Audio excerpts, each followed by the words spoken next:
Olá, esse é o primeiro vídeo de alguns que pretendemos apresentar relacionados com o encaminhamento de proposta, plano de trabalho para a celebração de convênios, contratos de repasse, termos de fomento e outros instrumentos de interesse recíproco celebrados entre os órgãos da Administração Pública Federal e entidades.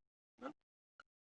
Nesse primeiro vídeo, nós vamos tratar da elaboração da proposta, os componentes mínimos da elaboração de uma proposta. A primeira observação que antecede um comentário específico sobre os componentes é a observação de que a, a composição, a elaboração da proposta deve atender a elementos que são determinados pelo agente que financia. Isso acontece em qualquer tipo de proposta, qualquer tipo de projeto a ser encaminhado. Cabe ao agente financiador indicar que tipo de informação deve estar clara, objetivamente clara, na proposta a ser apresentada. Esse é o caso também dos projetos, das propostas relacionadas com convênios, termos de fomento e outros instrumentos. No caso, estamos falando de recursos financeiros oriundos do orçamento fiscal e da Seguridade Social da União. Cabe, então, aos órgãos da Administração Pública Federal estabelecer as regras, determinar os elementos que devem ser atendidos na apresentação da proposta. E quais são esses componentes mínimos de uma proposta? O primeiro deles é a descrição do objeto da proposta. Aquilo que se pretende fazer. Uma descrição consistente, objetiva, clara, sintética, do que será apresentado ao final do projeto. Esse é o elemento norteador dos outros componentes. Ele é o guião daquilo que será escrito e será depois executado ao longo do convênio. O segundo componente mínimo de uma proposta é a descrição, a caracterização dos interesses recíprocos. Isso faz parte do que se chama mais amplamente de justificativa. É um primeiro elemento da justificativa da proposta. Nesse, nesse elemento, na caracterização dos interesses recíprocos, devemos deixar claro que a nossa proposta interessa ao concedente, interessa ao órgão da Administração Pública Federal, porque é uma proposta que vai ajudar o órgão da Administração Pública Federal na execução do programa que desenvolveu, na execução do programa que está concebido pelo órgão da Administração Pública Federal. É esse elemento que devemos deixar claro na proposta. O concedente, ao ler a proposta, deve concluir que, bom, essa proposta colabora para o desenvolvimento do programa que estamos apresentando. O outro aspecto que faz parte da justificativa é a indicação do público-alvo. Esse público-alvo deve guardar relação com a caracterização dos interesses recíprocos e com o objeto da proposta. Não podemos deixar o público-alvo definido vagamente. Ele tem que ser um público-alvo que tenha a ver com o objeto da nossa proposta e com a caracterização dos interesses recíprocos, ou seja, com os objetivos que nós pretendemos atender com a execução da proposta. O outro aspecto relacionado com a justificativa é o problema a ser resolvido. A questão pode ser colocada de um outro modo. Uma pergunta: qual é a situação problema? Ou seja, qual é a situação que nós pretendemos enfrentar e resolver? Nesse momento, nós vamos falar muito mais só apenas da situação problema, ou seja, daquilo que é o nosso foco de atuação, porque é algo que deve ser mudado. Nós vamos indicar, então, nesse ponto, o problema a ser resolvido, aquela situação que foi identificada como foco da nossa atuação. E é a situação, e aí vamos descrever por que essa situação é relevante.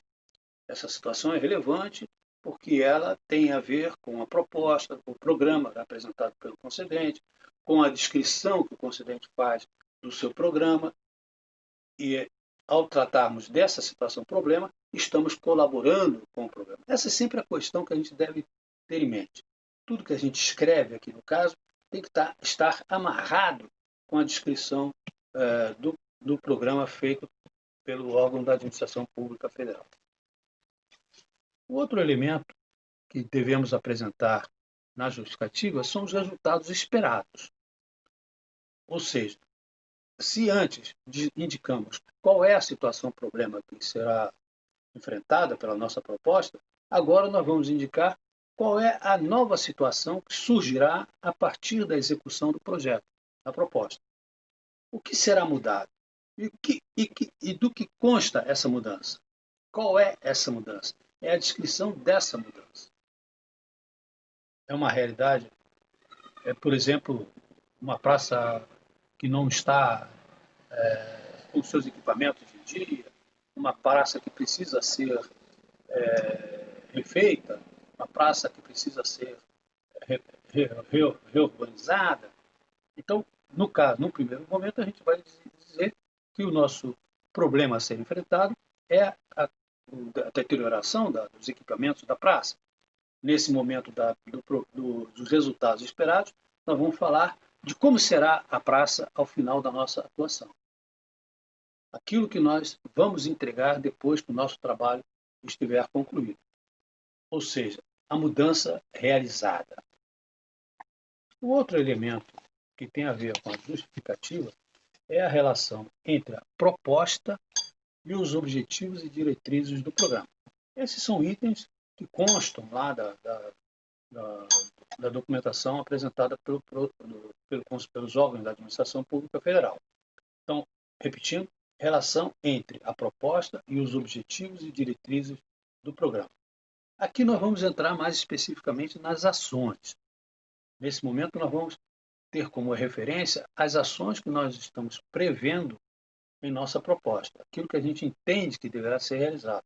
E vamos demonstrar que essas ações previstas visam apoiar o cumprimento dos objetivos e diretrizes do programa. Mais uma vez, vamos amarrar agora o que pretendemos fazer, as ações que pretendemos executar, com as diretrizes do programa. Mostrar que não estamos atirando em vão, estamos indo no foco pretendido pelo programa. Vamos mostrar que metas, etapas da proposta, plano de trabalho, são caminhos para relacionar proposta e programa. Também é aqui que a gente deve comentar as medidas que nós estamos tomando para prevenir ou para reduzir, corrigir o impacto de eventuais dificuldades que venhamos a enfrentar na execução da proposta. Certamente, uma coisa é conceber a proposta, é pensar naquilo que vamos fazer, imaginar como a coisa vai andar. Agora, teremos que ter uma gestão da execução para que anteveja situações difíceis ou, quando uma situação ocorrer sem uma previsão, tenha um estoque de ações corretivas que serão acionadas.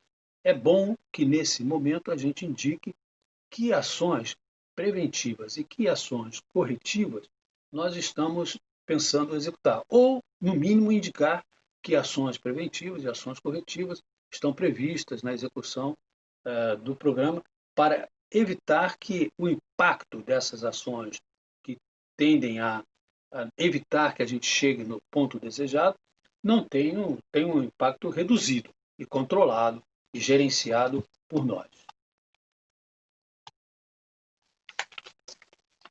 Finalmente, outro elemento que se deve colocar é a questão da capacidade técnica e gerencial do proponente na execução de ações relacionadas com a proposta. Ou seja, mostrar que temos experiência nisso, mostrar que temos experiência gerencial, que temos equipe de trabalho, de profissionais aptos a realizar a proposta que está sendo executada. Um breve currículo da entidade, um breve currículo de profissionais, se for o caso, indicando que eles são pessoas que detêm experiência, detêm conhecimento detêm habilidades para conseguir pôr a bom termo a proposta do trabalho. Quero completar esse comentário com dois aspectos que estão sempre presentes no encaminhamento de proposta. Podem, não, normalmente até são solicitados no momento em que se encaminha a proposta. Um deles é o termo de referência.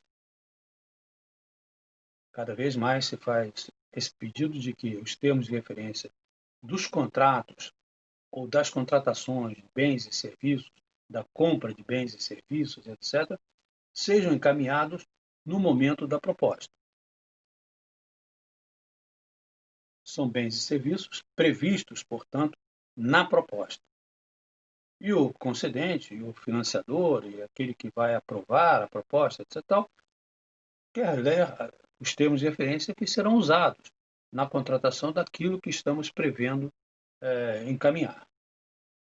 Outro elemento que se pede também, embora também possa haver uma proposta relacionada apenas com o desenvolvimento do projeto básico, o projeto básico normalmente também é requerido quando se trata de obras, quando se trata da construção de algo, né? Para que justamente o concedente possa conferir se o projeto básico apresentado tem alguma consistência com a proposta que foi apresentada, né? Enfim, esses são elementos que a gente considera relevantes no encaminhamento de propostas, planos de trabalho. No próximo vídeo, nós vamos tratar mais especificamente do plano de trabalho. Obrigado. Uma lembrança. A Velos está realizando no mês de julho próximo um curso sobre o Siconv completo, presencial, nos dias 29 a 31 de julho. Neste mês de junho, também está programado um curso online da parte de execução física e financeira e prestação de contas de convênios, contratos de repasse, termos de fomento, etc. Mais informações na página da Vera. Obrigado e até breve.